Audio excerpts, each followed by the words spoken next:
Welcome back. On this episode, we're going to be talking about why we're getting rid of the brake booster and changing our master cylinder over to a non-boosted setup.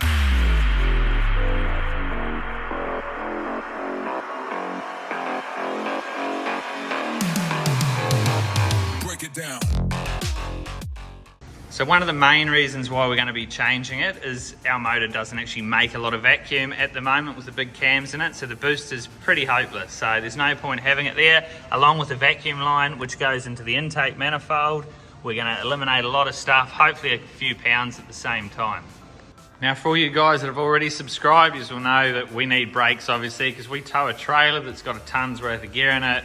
We love the drag and drive stuff, that's what this car was built for. So we're definitely not trying to go without brakes by any means. We just want to get rid of a bit of stuff. We want a good feeling pedal, and it's one thing, especially here dealing with the hot rods and stuff we do, brakes are a priority. So the first thing we need to know is what your pedal ratio is, or what pedal ratio is all about.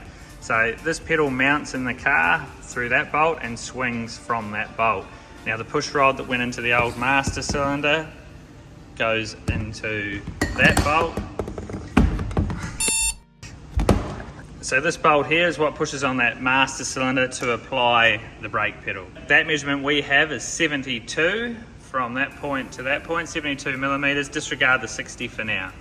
Now from the pivot point to where our foot touches in the center of the pad is 300. So to get our pedal ratio, all we have to do is get that large number, which is 300, divide that by the short number, which is 72, and that gives us a pedal ratio of 4.16, which is pretty common on a power boosted car. So on an unboosted setup, we need to try and get a pedal ratio of at least 5, if not 6. 6 is ideal in a perfect world, but it all depends on how much room we've got in the firewall without going too far. So we'll try and aim for around that 5 mark.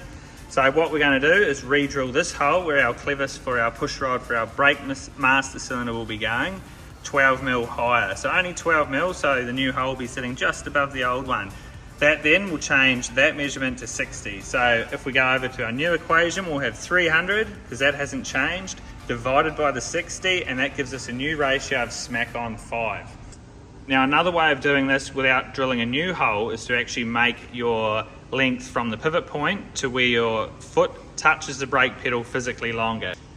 So if we keep our existing hole for the master cylinder in the same spot but added 25 mil more to the pedal to make it physically longer, we would end up with a new ratio of 4.5. So an easy way to look at this basically is when the pedal's pivoting from the top there, the lower down that hole, the more the push rod will push into the back of the master cylinder or brake booster.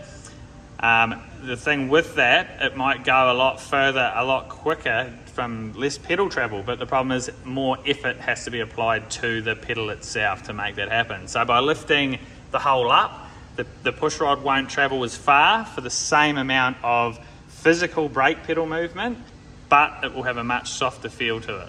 Now this is the fun part. The first thing we have to do is obviously get rid of the old booster and master, which has already been done. Well, you can't just block it off completely, Donnie. We do need brakes still, mate. The parachute's not going to... Yeah. Now, because we're going to drill that new hole in the pedal, what we also have to do is make sure we mount our master cylinder 12 mil higher in this plate. That'll keep that push rod in a horizontal area. It won't be trying to push it up on an angle into the back of the master cylinder.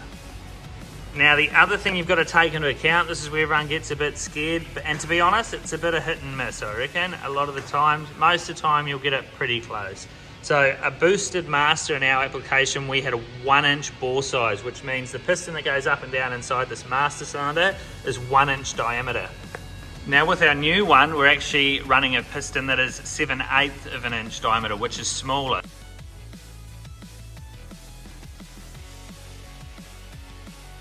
So a little bit confusing, probably go check out some other videos on hydraulic stuff if you want to fully understand how that works. But generally what you'll see in an unboosted application is either a 7/8 master or even slightly smaller. A little bit of maths and we'll be ready to drill a hole for the new master cylinder.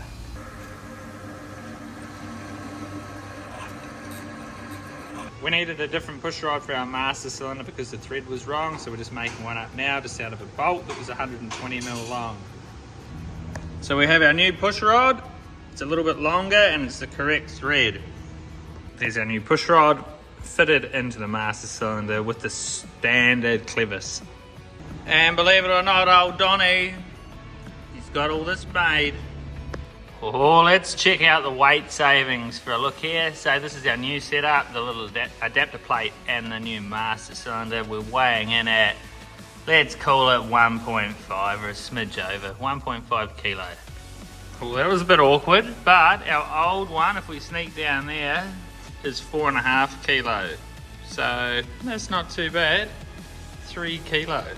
So if you haven't subscribed, click that button now. I'm sure you guys can go back through some of the videos we've done. A lot of interesting little ones, a lot of track sort of videos. Get in there, have a good look. Adapter plate all bolted up. So that's the master cylinder all bolted up. It's all played the game. It's all hooked up to the pedal under the dash. That's probably the worst part about working on brake stuff, is the under dash side of it. We've got to get Donny to work his magic with the brake lines, and then we can bleed it up. So we're all bled up. What sort of pedal travel do we have there, Donny? Beautiful. This is a good feeling pedal, and obviously with the car off, the pedal's going to feel exactly the same now that we don't have a booster. That's exactly what we're after. Righto, well that's all that complete. So if you have learned something, make sure you give this video a like. If we've done something wrong and we don't know about it, make sure you comment down below so we know, and we'll try and fix it for you guys. Do you reckon we did anything wrong there, Donny? Smack on, you reckon? A bit of weight reduction, less stuff in the engine bay. I think it's not a bad idea for a car that gets most of its life on the track, but also a bit on the road. Over and out. Well, that was interesting. Break it down.